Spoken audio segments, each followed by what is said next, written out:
Welcome to Shepherd's Coffee Talk. Today we have, again, a very special guest. If you like photography, whether you're a professional or an amateur, you're going to love the tips and to hear about the world of Michelle Valberg. I know. Michelle has a beautiful story to share. And, you know, if you're from Ottawa, I'm sure you know Michelle Valberg and you've seen her images of wildlife and landscapes and portraiture as well.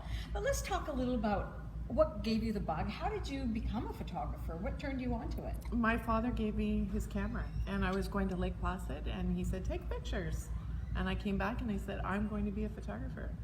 How old were you then? I was 18. 18. Yeah, so we won't tell how many No, years no. I've been doing it. She's going to do the math here. Doing but it no. a few years, but that's what gives you the wealth of experience that we're going to share today. So over 30 years as a professional photographer. Crazy. I mean, it is. And you've seen the business really Transform. morph, change, and you've pivoted and you've course corrected right along with it. It's been quite a ride, right? It's been an amazing ride and I'm so blessed to do what I love every day. I mean, I think that's the beauty of what we do, right? Yeah. We wake up in the morning and to have that passion and to actually work, it's not really work, right? But how did you get interested in the wildlife? Because you started as a portrait photographer, which you still do. Obviously Yes. still do. And yeah, I've always loved wildlife, but I knew I had to make a living at photography. And doing wildlife or photographing wildlife just wasn't going to pay the bills. So I started doing everything. There wasn't anything that I would say no to. And obviously I found my passion mostly in portraits, and that's what I've been concentrating most of my studio work on. And then as I started to develop my career, I brought back the wildlife and I started photographing, going out into nature. It just brings you such joy, and being with the animals and just being alone and serene and just having that beautiful peacefulness. It just brought me that need and that want, and so I just started photographing wildlife more and more, and then I started to get noticed, and then I started to photograph in the Arctic, and my life changed in that direction. So I think that's a really cool point, because I can remember when Michelle was talking about going to the north. It hadn't happened yet, and her parents had gone on a polar bear expedition, you know, on those buses with the great big wheels, and they had given her a pamphlet from their expedition, and we talked about it, and she envisioned herself going on it. She's since done it. I don't know how many times have you been on that type of an expedition? Yeah, I actually work for Frontiers North Adventures. I work for Adventure Canada, but now I go and I teach, and I'm the resource photographer on these adventures. I mean, And my father gave me that pamphlet, and there were 3 men on the back, and he said, you should be there. Wow. Yeah, and I'll never forget that. I can't believe you remember that. That is amazing. I mean, these are you know, these are important moments in our lives when we set a dream, and then we start to take the action toward making that dream happen, which I have watched Michelle do. Well, you've watched me, I've watched you. We've all watched each other sort of rising up, as it were. And so now Michelle has a passion. You can't describe it any other way. A passion for Canada's north and the people, the landscape, the wildlife. And you capture it, though, in such a way that puts us right with you, which I think is incredible.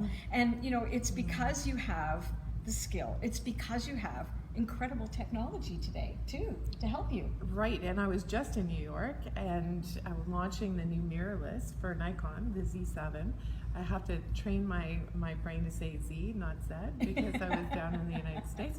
Yeah, so this amazing new technology that's come out, and being one of the ambassadors, one of 12, that was asked to field test this camera, and be part of this massive launch, the biggest launch in Nikon's history. And I gave a keynote. No, it was a highlight of my career for sure. What is it about this camera, Yeah, though? what And those makes of it us who special? don't understand cameras What's a like mirror? A mirrorless. Yeah. It's literally a camera without. DSLRs have a mirror. This is a direct through an electronic viewfinder. There is no mirror, and the technology and the clarity and what is it's amazing what Nikon has been doing, and I'm so proud. And again, you know, my father gave me that Nikon.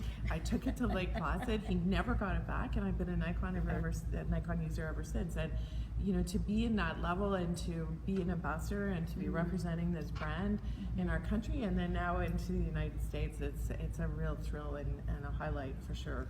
Now, you've taken your career in so many interesting directions, and you've let it go. You're a mother, you have a handsome son, wonderful husband, and now you're going on these adventures on cruise. You're the guest speaker and photographer, but also I want to talk about Project North, because that is such an amazing endeavor on your part.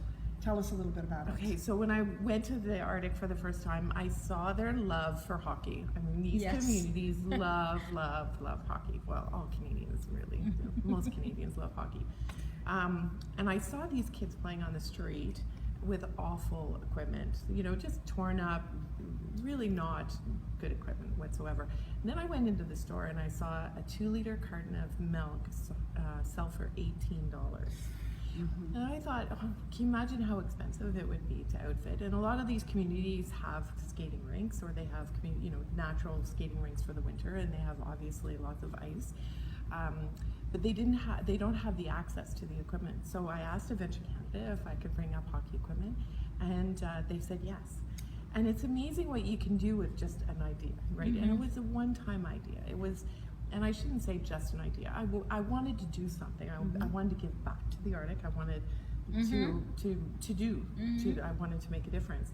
And we started with a one-time hockey give, and 9.5 years later, we're at over $1 million in hockey and soccer equipment that we've delivered to over 35 Inuit communities in Labrador, which is Nunatsiavut, and then Nunavik, which is northern Quebec, Nunavut, Northwest Territories, and we even went into northern BC with C3 last year. So. And you say just an idea, but there are a million ideas that people don't act on. You did. Yes, you did. And people, for 9 years, people have been attracted to help you, and I just commend you for it. Well, thank you. And it was an idea that I had, but it was also all the people that came on board. You were there packing the first hockey equipment at Diamond, and I remember that. You guys have supported us from a fashion fundraiser here for Project North, and sponsors like Scotiabank and First Air, and all the volunteers, and Jeff Turner, who's the VP, Leslie Coates, everybody who has so had a hand. I had the idea, but you had the idea, and then you took some action, which I think is just absolutely fantastic. So on the subject of the North, before we move on to another topic I think we want to tackle a little bit on today, you have had like a full circle moment family-wise too with photography by going to Iceland and discovering your ancestors and your cousins, and I mean, come on. You have to follow Michelle on Facebook because you live vicariously through her adventures. It's like you feel you've been there. It's fabulous. Well, I met cousins. I worked with my cousins. Now they were 6th, 7th, 8th removed, and the island is small, so chances are you're related to somebody. Still pretty cool. Oh my goodness. Pretty cool. Meeting family. And then my work is in the Iceland, the Canadian Embassy, and the ambassador, and Tamara Lore asked us to come.